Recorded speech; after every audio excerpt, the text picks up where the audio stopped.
1 to 7.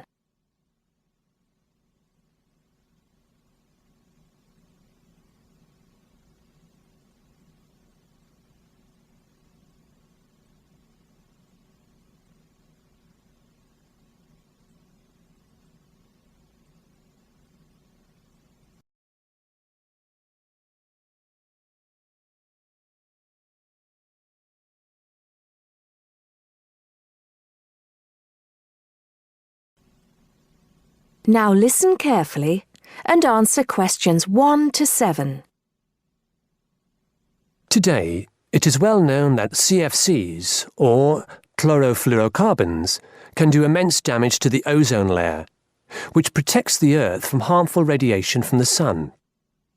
However, it was as recently as the mid-1970s when the connection between CFCs and ozone layer destruction was first established. The story starts back in 1957, when James Lovelock invented the electron capture detector. This is a machine that can detect very small amounts of a chemical compound in the atmosphere. Indeed, using the machine, it was Lovelock who was the first person to detect the widespread presence of CFCs in the Earth's atmosphere. In 1973, Lovelock, on a research trip which he'd funded himself, measured the amount of CFCs in the atmosphere in the Arctic and in Antarctica, but unfortunately came to the wrong conclusion that CFCs are not harmful to the environment. Following on from this work, though, in 1974, Sherry Rowland and Mario Molina published the very first scientific paper on the connection between CFCs and ozone depletion. This quickly prompted the world's first ban on the use of CFCs, which was enacted in 1975 by the US state of Oregon. Further bans followed. In 1978, the United States and several European countries banned the use of CFCs in spray cans. CFCs were still allowed to be used, though, for refrigeration and in solvents. It was in the mid-1980s that scientists in Antarctica observed a huge depletion in the ozone layer above them, often called the hole in the ozone layer.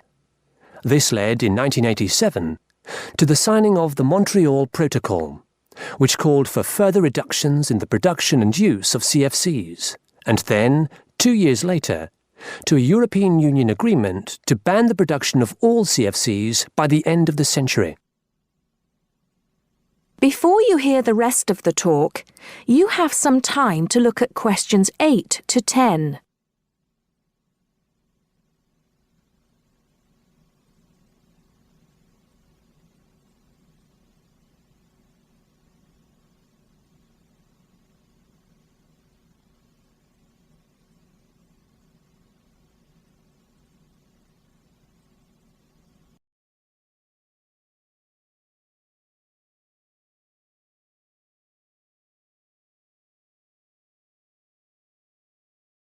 Now listen and answer questions 8 to 10.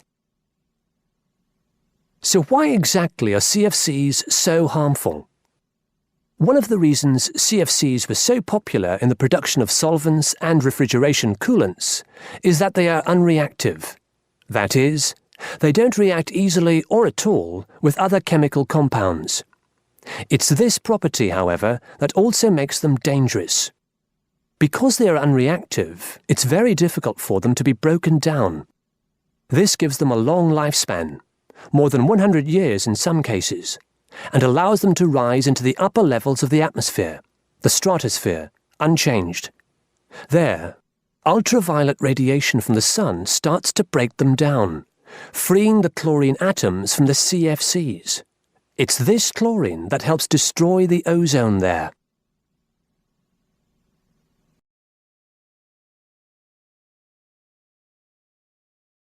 That is the end of part 1. You now have half a minute to check your answers.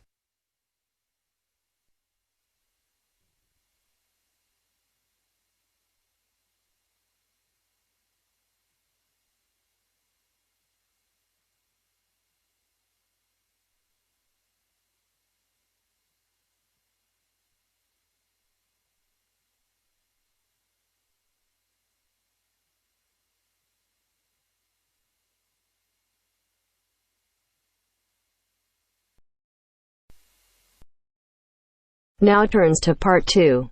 Part 2. You'll hear a monologue about a guided tour to London. First, you have some time to look at questions 11 to 17.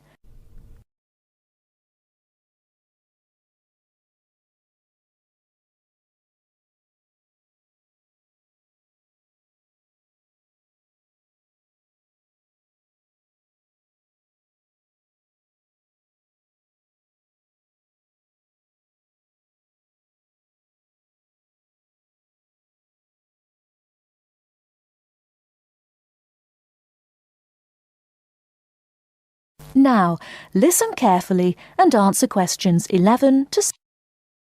Hello, can I just have your attention for a minute? Thank you. My name is Mary Golding. Some of you may recognize me. I used to be a lecturer here at the college, but I changed jobs last year and now I work as the student officer. Okay, well, I'm in today to tell you about a guided tour that we've got going to, London. Well, this will be a good chance for those of you who haven't been to London before to have a look at this beautiful city. I think those of you who come will thoroughly enjoy it. The trip is going to be for 5 days, from the 31st of March, which is a Saturday, to the 4th of April, the following Wednesday. We'll be taking a medium-sized coach, so there'll be 45 places on that. Last time it was a minibus with only 16 places, which proved insufficient for students' needs. According to the London Development Agency, London has over 200 museums, 500 cinema screens, 108 music halls, and 5 symphony orchestras. Needless to say, we can't see it all in one day. Here are some major sites we are going to tackle on the first visit to London. On the first day we're in London, we'll be going on a boat trip up the River Thames and up the London Eye. The Eye is a giant modern Ferris wheel which stands on the south of the river, across from the Houses of Parliament.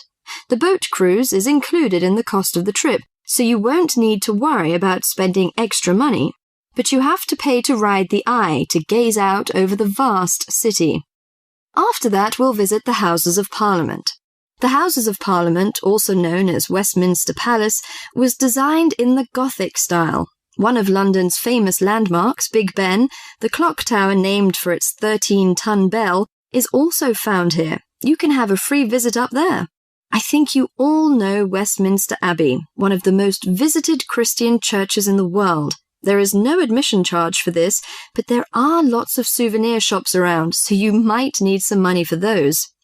On the second day, we'll be going to the British Museum. The oldest museum in the world is also the most visited site in London.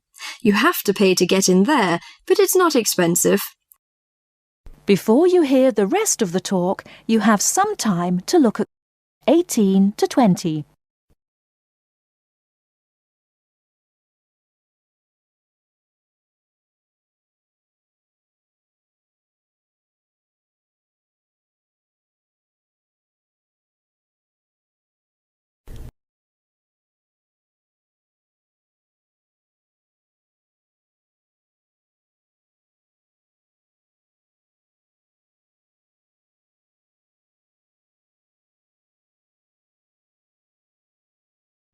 Now listen and answer questions 18 to 20. Also the most visited site in London. You have to pay to get in there, but it's not expensive.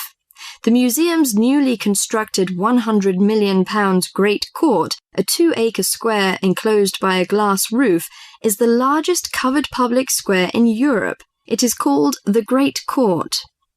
On the third day, you'll be free to do whatever you like. Personally, I recommend the Natural History Museum. It has over 68 million specimens. Fun exhibits include the Blue Whale exhibit, Rainforest Gallery, Earthquake Experience, and dinosaur displays. The Globe Theatre is a place worthy of visiting. The original Globe Theatre, where actors performed William Shakespeare's plays, burned down in 1613. The newly reconstructed Globe, however, copies original drawings of the 16th century's building's details and uses many of the same techniques and materials. Theatregoers can see performances of Shakespeare's plays, such as Romeo and Juliet and Much Ado About Nothing. If you'd like, can you sign up on this form on the student notice board by Friday? It'll be first come, first served. That is the end of part 2.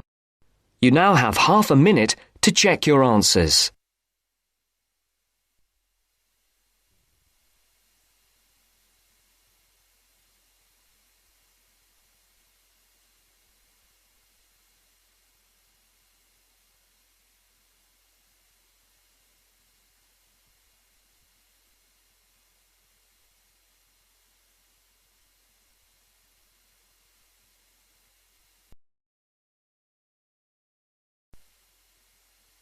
Now turns to part 3. Part 3. You'll hear an introduction about canoeing. First, you have some time to look at questions 21 to 24.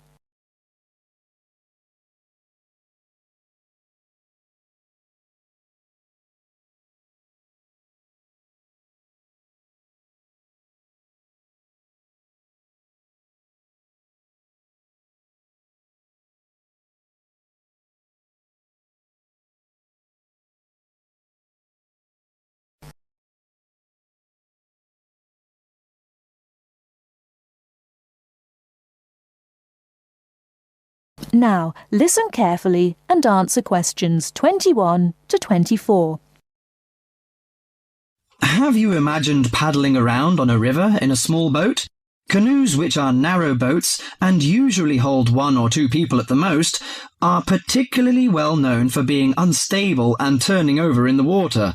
But more and more people enjoy this dangerous sport.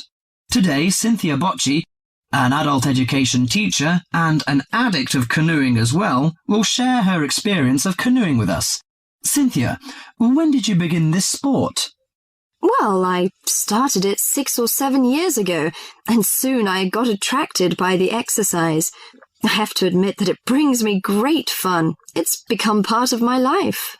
So, could you describe how you do it? At first, I think you need some like-minded friends. The friends who share the same interest with you. It's no fun at all if you canoe alone. Usually, we assemble in a parking shelter near the Island Lake Recreation Area. We pull our canoes from inside the vans, lift them from atop the cars and trucks, and attach wheels to help transport them to the shores of the lake beside the boat dock. What equipment do you need for the sport? Well, first and foremost, a canoe, of course. The price ranges from £300 to £700, depending on the material they're made from. The more you can pay, the better, really. Personally, I wouldn't look at anything under £500, but that obviously depends on your budget.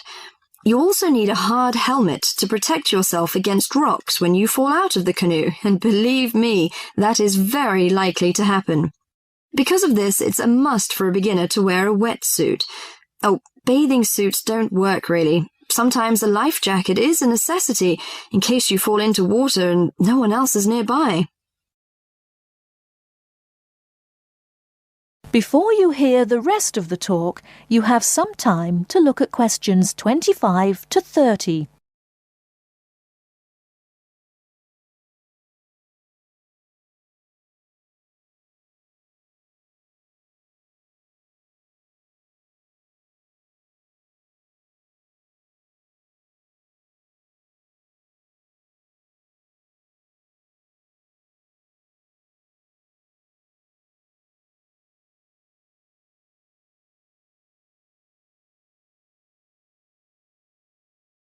Now listen and answer questions 25 to 30. Think it's all worth it? Absolutely. I just love it. It's exciting, exhilarating, yet it's peaceful and it's calm. You can work as hard as you want to, or you can take it easy. In addition to having fun, canoeing offers a workout without realizing you're working out. Besides being a great exercise, which is good to heart and lungs, you gain strength and mobility. You build strength not only by paddling, but also from lifting and carrying your canoes. You can also exercise your mobility. Frankly, I never had upper body strength until I started canoeing. Now I can pick my canoe up and carry it on my shoulder with no problem. However, it's not just a workout of the upper body, but also a total body workout. If you're doing it correctly, it's a great calorie burner. And more important to me, paddling isn't strictly about exercise. It's as much about the peace and relaxation that comes from being out on the water. I saw it described on a brochure as liquid medicine for the soul, and that is so accurate. It allows you to take a mental break from your ordinary routine. It's a lot of fun and you meet a lot of great people. We connect on the waterways by responding to email invitations, posting on websites and club announcements. Also, it's a great way to get an up-close view of nature. You can sneak up on wildlife. I've been right next to ducks, deer, and all kinds of birds. You just get a different view than you can get on land. I especially enjoy camping by canoe. It's like backpacking without having to carry a pack on your back. You can put everything you need in the hatches of the canoe. Have you experienced this kind of camping? Well, whatever you say about this sport, it's never dull. I think on one level it's a serious activity and you can become a real champion, but it's a small group who take it that far. But for most, it's a fantastic sport for anyone who likes adventure. That is the end of part 3. You now have half a minute to check your answers.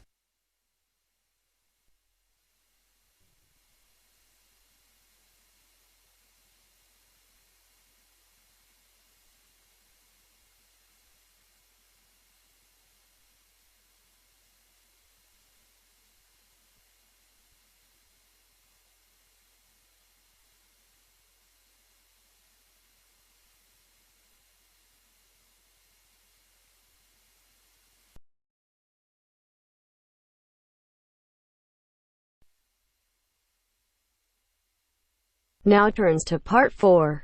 Part 4. You are going to listen to a student, Liz, giving a seminar presentation on advertising. First, you have some time to look at questions 31 to 40.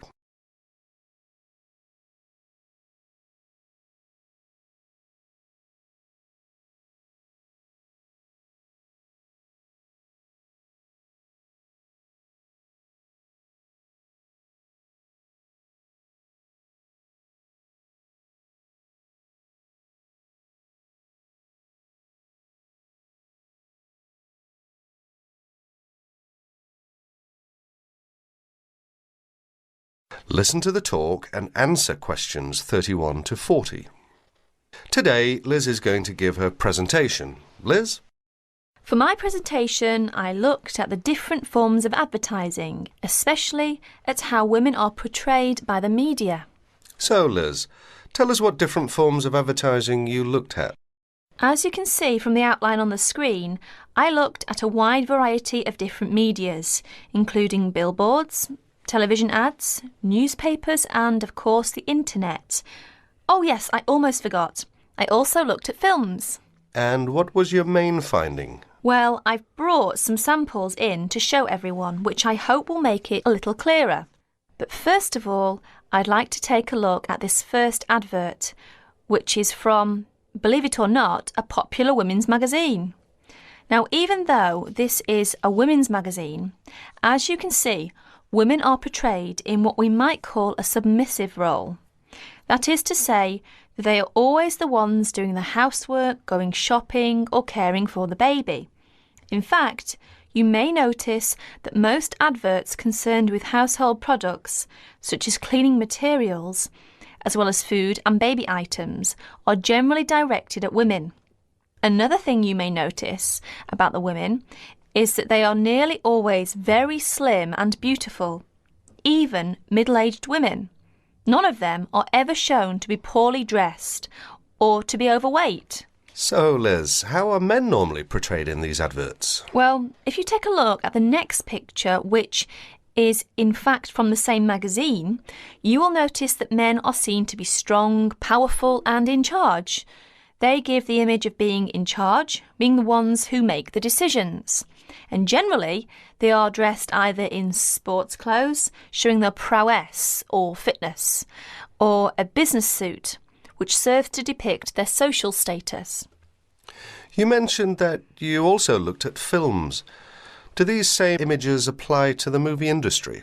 Yes, they do indeed. And again, I have some images to show you. This time, however, I've arranged the pictures so that you can see clearly the different roles that men and women play in the films. Notice, first of all, that it is the man who is in charge. He's the one driving a big, luxurious car and constantly contacting the office on his mobile phone. Now, if we look over here to the women, we see she is subservient to the man. She's his secretary, in fact. And if we take a look at her office, we see it's shared by other women and open to the public. In contrast, her boss's office, who is the man of course, has a very large, spacious office all to himself. And if the woman wants to enter, she first has to get his permission. That is to say, she has to first of all knock at the door and wait until he invites her to enter. However, if the man wants to talk to the woman, he simply picks up the phone and requests her attention. Are there any images where women are not shown to be of a lower social status to men? No, there aren't. Well, very few in fact. There are, of course, times when the woman, for example, is playing the part of a scientist with a man as her assistant. Yet even here, she is not in a position to make decisions. Decisions, in fact, are still made by her boss, who, of course, is a man.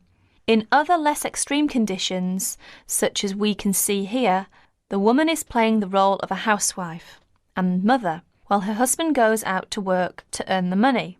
In other words, the man is seen to have more control over the situation than the woman, who has to rely upon her husband for her livelihood. So, how far do you think this reflects real life? That's hard to say because generally women do tend to do more housework and cooking than men. It is generally accepted that women are better able to care for children. But the problem is that we are told through the media that women are not as capable or as strong as men, that women are not as able as men to make important decisions. This, of course, is totally untrue. Many women are at least as capable as men at making decisions, more so in some cases. Are women ever seen in the media to be superior to men? Very rarely, in fact, and when they are seen to be better or faster or stronger than men, they are also seen to be a freak.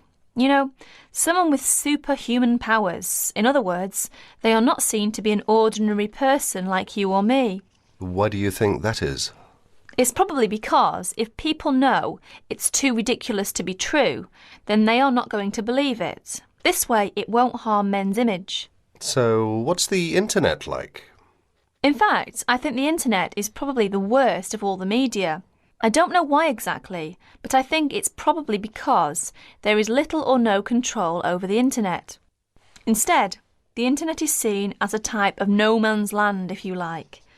That is to say, it's not actually owned by one person or one company. Therefore, people are free to put whatever information on the internet they want. So, would you say that information on the internet should be censored?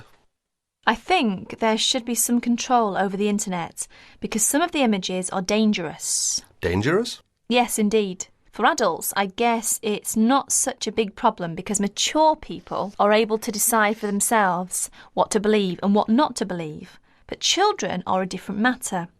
They accept information that is presented to them without questioning that information or considering the consequences of believing it. In other words, children believe what they see or what they are told. And how do other people feel about information on the internet? Actually, I carried out a survey to find out other people's opinions. As you can see from this chart, the majority of people over the age of 28 were in favour of restricting the information. It was only people under the age of 20 who really thought that information shouldn't be censored. In fact, only about 8% said that information on the internet should be restricted in some way. Well, thank you, Liz. That was a very interesting topic. And I'm sure that if any of you have any questions, Liz would be more than happy to answer them. That is the end of part 4. Our hearts beat to the city streets. we began to feel the fire. We rise like tall buildings as the chemicals they take us higher. The night's young, it has just begun as she puts her hand in mine. We wanna chase the night.